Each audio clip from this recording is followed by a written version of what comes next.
Hello everyone. आज हम भूगोल में देखेंगे जल संसाधन के पार्ट में। जल संसाधन में देखेंगे कि जल संसाधन का उपयोग, यानी कि जल संसाधन का क्या क्या उपयोग है। जल संसाधन के अगर उपयोग की बात करते हैं तो लगभग आप सभी को पता होगा कि जल संसाधन को हम कई तरह से उपयोग करते हैं, जैसे कि पीने से लेकर खाना बनाने, खाना खाने, यानी कि अनेक कामों में अगर बात करें तो जल संसाधन की आवश्यकता पड़ता है। यहाँ तक कि इसका सिंचाई के लिए, वहीं अगर बात करते हैं तो विद्युत उत्पादन करने के लिए अनेक कामों में जो है जल संसाधन का उपयोग किया जाता है,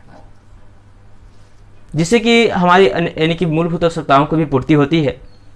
और जल हमारे लिए एक महत्वपूर्ण संसाधन के रूप में, जल के बिना जो है मानव जीवन या किसी भी जीव की एक तरह से कहें तो कल्पना करना मुश्किल होगा, क्योंकि जल हमारे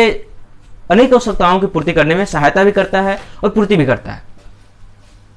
जैसे जितना भी फैक्ट्री चल रहा है, जो भी है, ज़्यादातर जो नदियों से जो जल प्राप्त होता है, यानी कि जितना भी अगर बात करें तो अनेक प्रकार के इसका उपयोगिता यानी कि देखने के लिए मिलता है। चाहे फैक्ट्री में इसका उपयोग देखने के मिले, घर में घरेलू कामों में इसका उपयोग, ऊपर से अगर बात करें तो जीवों के लिए इसका उपयोग जो है अनेक तरह से जो है जल जो है हमारे लिए उपयोगिता है।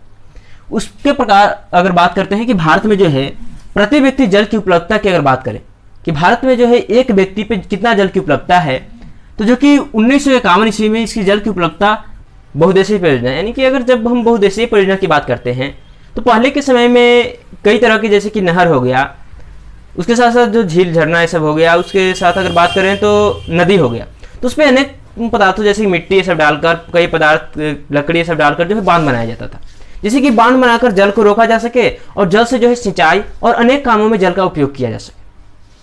इस प्रकार से पहले की जो है स्थिति देखने को मिलता था, लेकिन धीरे धीरे परिवर्तन के कारण विकास होता गया, तो जल को अनेक कामों में उपयोग करने के लिए जो है इस पे बांध को जो है एक बड़ा स्वरूप दिया जाना शुरू हो गया, यानी कि एक बड़ा बांध बनाया जाना शुरू हो गया, जिसको जो है एक नया नाम यानी कि परियोजना भी दिया गया, जिसके तहत अगर बात करें तो कई एक साथ जो है कई उद्देश्यों की पूर्ति किया जा सके। तो नदी पे जो है बांध बनाकर उससे कई उद्देश्यों की पूर्ति करना ही जो है बहुउद्देशीय परियोजना कहलाता है, यानी कि वैसी परियोजना जिसे कि लगातार यानी कि प्रवाहित जल नदी पे जो है बांध बनाकर उससे एक साथ अनेक उद्देश्यों की पूर्ति करना ही जो है बहुउद्देशीय परियोजना कहलाता है। वैसी परियोजना जिसके तहत क्या कर सकते हैं हम अनेक, यानी कि एक परियोजना से जो है एक समय में हम अनेक उद्देश्यों की जो है पूर्ति कर सकते हैं, तो ऐसी परियोजना को जो है हम बहुउद्देशीय परियोजना कहेंगे। जैसे कि अगर बात करें क्या क्या उद्देश्य की पूर्ति हो सकता है, जैसे अगर नदी पर अगर बांध बना दिया जाए, तो नदी पे बांध बना के जो है हम सबसे पहला तो सबसे इसमें प्रमुख होगा कि हम सिंचाई बेहतर ढंग से कर सकेंगे। उससे नहर निकालेंगे, नहर से उससे भी छोटा नहर निकालेंगे, जिससे कि हर क्षेत्र में जहाँ पे जल उपलब्ध नहीं हो पा रहा है वहाँ पे हम सिंचाई कर सके। ये सबसे यानी कि जो है पहला यानी कि उद्देश्य की पूर्ति होगा। दूसरा अगर बात करें तो अगर उस क्षेत्र में अगर किसी क्षेत्र में बांध बनाता है तो उस क्षेत्र में जलाशय की आवश्यकता पड़ेगा। जैसे कि अगर बात करें तो जैसे कि नदी बह रहा है,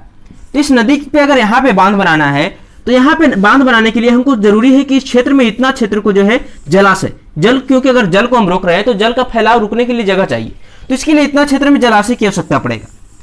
जो कि उस क्षेत्र में जो है एक अच्छा यानी प्रभाव डाल सकता है। जलाशय से जो है जल के एक भंडार हमारे पास उपस्थित होगा, जिसका आवश्यकता अनुसार जो है हम प्रयोग करेंगे।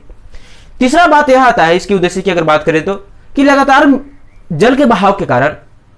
अपवाह के कारण मृदा का कटाव होता है।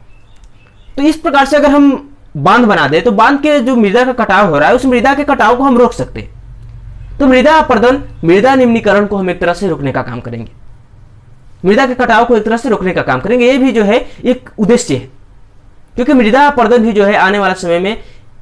यानी कि मृदा का अगर अपर्दन होता है तो उपजाऊ नहीं रहता है, तो इस प्रकार से उसके जो है एक उद्देश्य की पूर्ति किया जा रहा है। उसके साथ साथ जो है जलाशय के माध्यम से उस क्षेत्र की जलापूर्ति किया जा सकेगा। उसके साथ साथ अगर बात करें कि नदियों से जो है इसके प्रभाव जो है जंगलों पे भी पड़ता है, जंगल को भी यानी कि जो है बढ़ावा देखने के लिए मिलता है। इसमें से अगर एक प्रमुख अगर बात करें तो अभी के समय में जो है बहुउद्देशीय परियोजनाओं से जल विद्युत का उत्पादन, यानी कि बहुत ऊंचाई तक बना दिया गया, यहाँ पे यानी कि बना दिया गया बांध जो कि बहुत ऊंचा है,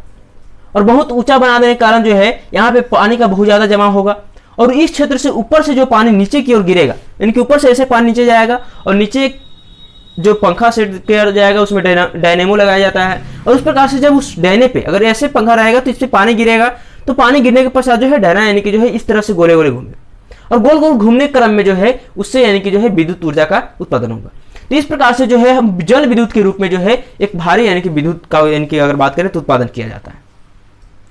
इसके साथ साथ जो है अनेक यानी कि फैक्ट्रियों, अनेक क्षेत्रों में जो है जल का जो है इसका उपयोग जो है बांध बनाने के पश्चात किया जाता है। उसके साथ साथ अगर हम जल यानी कि बांध बनाते हैं नदियों पे, तो उससे जो अगर नहर निकाल रहे हैं तो नहर पे जो है उससे एक यातायात की भी सुविधा होती है। नहर के किनारे जो तटबंध होगा उस तटबंध को हम मजबूत करके उसमें परिवहन का भी जो है फैलाव कर सकते हैं। अगर सड़क बना दे किनारे तो उस पर जो है परिवहन भी आसानी तरीके से किया जा सकता है, उसके लिए अलग सड़क की आवश्यकता नहीं पड़ेगा। तो इस प्रकार से एक साथ जो है अनेक उद्देश्यों की पूर्ति किया जा सकता है। एक यानी कि ऐसी परियोजना जिससे एक समय में अनेक यानी कि उद्देश्यों की पूर्ति किया जा सके, तो वैसे उद्देश्यों की पूर्ति करने वाला परियोजना को हम कहेंगे बहुत उद्देश्य की पूर्ति करने वाला परियोजना को हम कहेंगे बहुउद्देशीय परियोजना। जैसे कुछ परियोजनाओं को देखते हैं, जैसे कि एक है भाखड़ा नांगल परियोजना। देखिए एक अच्छा परियोजना है, इसके तहत जो है बहुत ज़्यादा यानी कि बिजली भी उत्पादन यानी कि जल विद्युत भी उत्पादन किया जा रहा है, सिंचाई का भी उस क्षेत्र में बहुत ज़्यादा यानी कि इससे लाभ हो रहा है किसानों को। उसके साथ साथ जो है फैक्ट्रियों ऐसे को भी इससे लाभ हो रहा है। उसके साथ साथ अगर बात करें हेराकुंड परियोजना, सोन परियोजना, दामोदर परियोजना, कोसी परियोजना इत्यादि अगर बात करें तो कई सारी परियोजनाएं बनाए जा चुके हैं, जिससे कि भारत सरकार को अनेक प्रकार के लाभ, आर्थिक लाभ भी प्राप्त हो रहे हैं। उसके साथ साथ सभी को जो है सुविधाएं भी प्राप्त हो रही हैं और कृषि क्षेत्र को भी इससे ज़्यादा से ज़्यादा जो है बढ़ावा दिया जा रहा है। तो यह है बहुउद्देशीय परियोजनाएं। और हम लोगों ने देखा कि जल संसाधन का उपयोग, तो इस प्रकार से जल संसाधन का उपयोग और बहुउद्देशीय परियोजनाएं। आज के लिए इतना ही, अब अगले पार्ट में मिलते हैं अगले तारीख से। आज के लिए इतना ही, थैंक्स, बाय।